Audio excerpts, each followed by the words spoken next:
ایک مولوی صاحب مجھے کسی نے کہا پشاور میں شیخ رحیم اللہ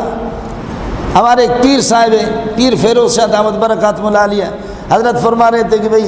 یہ ایک فقیر آدمی ہے، ان کے ہاں اس کا اصرار ہے آپ درس کے لیے آ جاؤ۔ میں گیا، سردی کے دنوں میں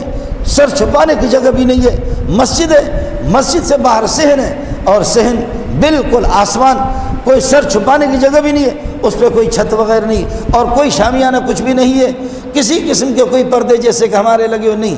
طلبہ کو دیکھا کتابیں لے کر کے بیٹھے ہوئے ہیں، 700-800 طلبہ ایک کتاب کے اندر، جو حدیث رسول کی کتاب ہے مشکات جس کو کہا جاتا، 700-800 طلبہ کو دیکھ کر کے میرے پاس کچھ بھی نہیں رہا،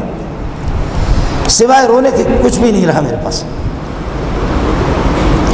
اس لیے یہ ملک اللہ کی طرف سے ایک عظیم نعمت ہے، ہمیں مل گیا، ہمیں اس ملک کی قدر بھی کرنی چاہیے، لیکن ساتھ ساتھ یہ دعا بھی کرنی چاہیے پروردگار ہمیں وہ دن